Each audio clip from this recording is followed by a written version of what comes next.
So I'm guessing that many of you are at least generally familiar with this whole temptation scene in the desert, because this is the beginning of every Lent. We talk about this. This is the gospel text. Jesus goes out into the wilderness by himself for 40 days, and then he doesn't eat or drink. He fasts for 40 days and nights. And then while Jesus is in the wilderness, after that time period, the devil comes along, and Jesus is at his weakest point after all this fasting, and then he's tempted. And these three temptations are all really about power when you think about them. The third one is about accepting power from someone else, of course, with some strings attached.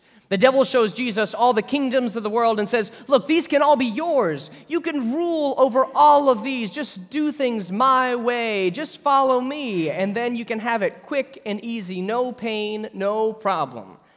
But of course, Jesus didn't come to rule over people or dominate people at all, so he's not really interested in that. But the first two temptations are about Jesus misusing his own power. Jesus, you're starving. Why don't you just take some of this bread, some of these stones, and turn them into bread so that you can eat? Use your power to serve your own needs. And then the other temptation, Jesus, I'm going to put you on the top of the temple where everyone can see you. And then while you're here, everyone's looking at you, you can jump off. You know the angels will carry you down, and then everyone will know who you are. Beyond a shadow of a doubt, everyone will immediately bow down and worship you. Doesn't that sound great, Jesus? But even at his weakest point, Jesus knows who he is and knows what his mission is about. And Jesus didn't come to use his power to serve his own needs, to turn stones into bread so he can eat. And he also didn't come so that people would serve him. Later on, Jesus says, the Son of Man didn't come to be served, but to serve. And so Jesus stays strong, resists these temptations, and then sets about doing his ministry.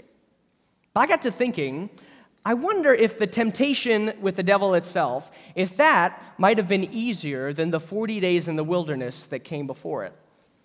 The Gospels, they don't tell us anything about that time period, just that Jesus fasted for those 40 days and 40 nights. Has anyone seen the movie Last Days in the Desert? No one. I would not recommend it.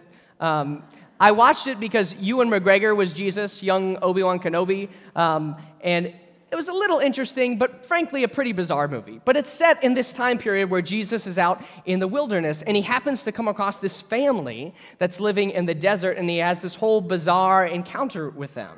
And even though I wasn't too convinced by that story, it was interesting because there's nothing in our scriptures to say that something like that couldn't have happened. There's room for that. Jesus was out there for 40 days and nights. He could have run across someone in the desert and interacted with them. Who knows? But since the gospel doesn't say anything about an interesting encounter during that time, either the gospel writers didn't know about it, or what's probably more likely, nothing interesting really happened. During that whole time, Jesus was out there for more than a month by himself, and nothing exciting, nothing of interest happened at all. It was just Jesus thinking and praying and meditating by himself, preparing himself for what was to come. And then after that period, after those 40 days, then the devil comes along, and Jesus sure has to use his willpower, but I imagine that at least he gets to do something during that time period. After so long of being silent and still, finally he can do some action. Imagine if someone today in the workforce told you that they were going to take 40 days by themselves for nothing but silent reflection. What would you think of that person?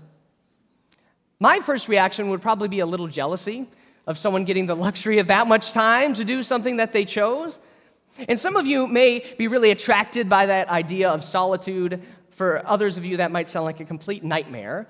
But either way, I'm guessing that you wouldn't think of that person spending 40 days by themselves for reflection as being very productive with that time, would you? But here's the reality. Jesus didn't go out into the desert on a whim. And that time period of 40 days is significant. That's not the first time this has happened in the Bible. The first time it happened was when Noah and his family were on board the ark, and they waited out that flood for 40 days and 40 nights. And then Moses, before he went with the 10 Commandments to the people of Israel, he was up on a mountain by himself, just him and God, and he fasted there for 40 days and 40 nights.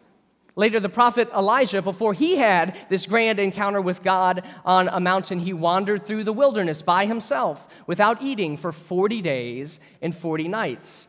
And then, of course, the people of Israel, after they left Egypt, they were wandering in the wilderness for 40 years. And that last one was kind of a generational fast because they couldn't provide any food for themselves. They had to rely on God to give them this manna from heaven for 4 decades.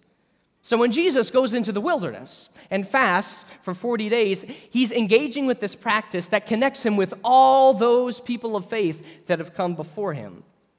And fasting, by the way, we don't usually see much value in it today, but fasting is a way to have a physical reminder of our dependence on God. To take some time intentionally without food or with less food, which is something that we usually take for granted. To take that time, fasting from food, is a reminder that all of our daily needs ultimately are from God. So there's 40 days of fasting for Moses and Elijah and Jesus, and the 40 years of fasting for the people of Israel. They're all reminders that life is about so much more than chasing down your next meal. Or for our world, life is about so much more than getting through our daily routines. Work, eat, sleep, repeat over and over and over again. Life is about more than that. Or as Jesus put it, one does not live by bread alone. I wonder if Jesus had that response ready for the devil precisely because he spent that time thinking about it as he was fasting for 40 days. That got him ready to respond. And then besides the fasting, being in the wilderness was, of course, this time apart. Jesus was away from other people. He was away from all the moving parts of everyday life. I don't know about you, but I can think of many times where I have been away from work or away from school before that, and those have often been the times where I can more meaningfully reflect on my goals, on where I am in life, why I'm doing what I'm doing. It's often in those times apart from our routines and our busyness that we have the space to listen to God and to see what God is up to in our lives. So before Jesus faced this temptation, before he went and did his public ministry, he set aside intentional time and space to listen, to see what God was about to do with his life. This was an intentional time. It was productive. It just wasn't very exciting. There was a period of time where Caitlin and I were both really into all the procedural crime dramas. You know what I mean? We still will occasionally watch Law & Order SVU, NCIS, but we loved Criminal Minds, Castle, The Mentalist, all those shows. We were really into them. I see some, maybe some of your loved ones were into those as well. And all of these shows, they give you the impression that the life of a detective or an FBI agent is non-stop danger and excitement all the time. Right? Law enforcement, a crime happens, and then they go in, they find these clues, they find the person who did it, who they know did it beyond a shadow of a doubt, they catch that person, and then it's all wound up nice and neatly by the end of the episode. It's very satisfying and exciting, but it's not really that realistic when you think about it. I can't think of too many scenes where they're just poring over paperwork and filling out reports, when they're looking through all their notes. What about all that time that they would have to spend tracking down each piece of information, many of it which goes nowhere at all? What about just waiting to hear back from people? I'm sure that's a lot of their actual job. Now, that doesn't make for very good television, but that's the meat and potatoes of that work. That is the hard, slow, and tedious work that they would actually have to do. It's just not that entertaining to watch. I don't want to overgeneralize, but I think that many of us don't take too much time to be still and reflect.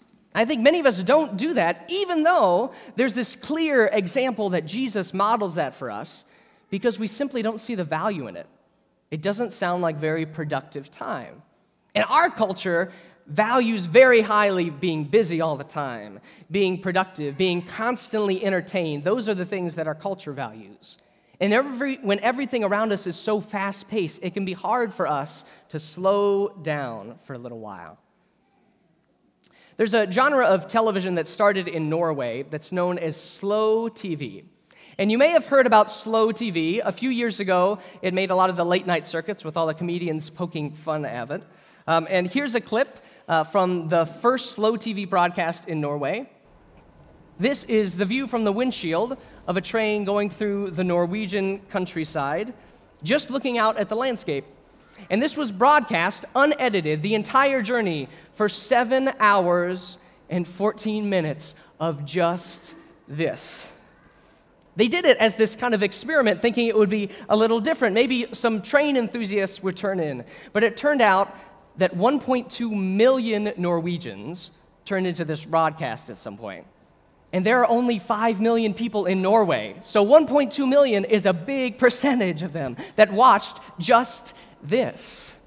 In fact, it was such a hit that they did a number of other slow TV experiences. They broadcast 8 hours of live knitting. Doesn't that sound so great? They went all the way from a sheep to a sweater, really. Took them almost 9 hours. They broadcast 18 hours of salmon fishing. It took them 3 hours before anyone caught the first fish. My personal favorite was they went to a church and filled a number of choirs singing through a Norwegian hymnal, cover to cover. It took them over 60 hours. I talked with Chad about that. He was not interested. I have no idea why.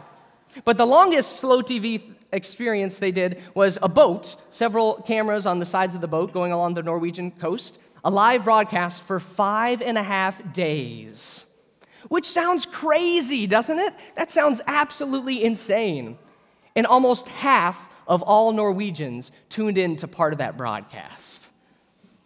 When they interviewed some of these Norwegians to find out why they were watching this bizarre kind of television, many people said things like, the more I watched it, the more I was drawn into it. It was mesmerizing. I don't know why, but it was just relaxing. It was calming. It made me feel good. Now, we might think that this slow TV phenomenon just shows that Norwegians are a little bit crazy. And maybe, I don't know, Denny's half Norwegian, so I could see that. But I don't think that that's the case. I think that they were tapping in to this deep longing that many of us have in our fast-paced, overly stimulated lives to slow down just for a little while. I came across this TED Talk of talking about mindfulness, and the speaker mentioned how when we are stressed, our minds act like a washing machine. So all our anxious and stressed thoughts, they just keep rolling and circling around, spiraling out of control, and it feels like we have no control whatsoever over what our mind is doing. And the really sad part about that is most of us have just come to accept that that's the way it is. We have to learn to live with our washing machine minds all the time. But actually, there are healthy ways to deal with stress. There are ways, practiced and true ways, that we can calm our minds. Stop that spiraling by learning to slow down. Jesus took that 40 days in the wilderness, and he did it before he started any of his public ministry. Why? Because during his ministry, he simply wouldn't have had time to do that. We see in the Gospels that there were all these times where Jesus got off by himself, trying to reflect by himself. And he got a few hours, maybe a day here and there, but the disciples and the crowds always found him because he had work to do. Many of us today, I think, look at that and we think, well, that's not being very productive, isn't it? Maybe it's selfish to take care of ourselves. After all, Jesus could have healed more people. He could have preached to more people during that time. But the reality is, since Jesus was human, God, but also human, he needed that time to recharge, to reconnect with God, if he was going to be able to do anything. And we need that too. I want to show you a meme that's been going around social media lately. The top portion says, what I thought would make me productive, it's all hard work, the whole pie chart. The bottom part says what actually does. There's a slice of exercise, healthy eating, sleep, time off, and then the rest is hard work. I think this is true. There's a lot of wisdom in this picture, that a lot of us think, you just work hard. No, we need a balanced life. Actually, the only thing I think is missing from this is that we need more than just physical rest and health. We need to pay attention to our spiritual and emotional selves, too. Give ourselves spiritual and mental rest while we're at it. Spending time separated from all our distractions and busyness so we can better connect with God and so we can better connect with one another. The reality is, my friends, that God loves us right now just as we are, with our washing machine minds and all. But Jesus invites us to a better way. Maybe you can take some time during these 40 days of Lent to slow down. What might that look like for you? Maybe it's 40 minutes once a week. Maybe it's 10 minutes every single day where you do nothing, where you just sit and pray. Whatever it is that you need to connect with God and recharge, may you find it during this time period, during this 40 days. Maybe we can all learn to slow down so we remember who we are. Because we are loved. We are enough. We are chosen by God to be light in the world. Amen.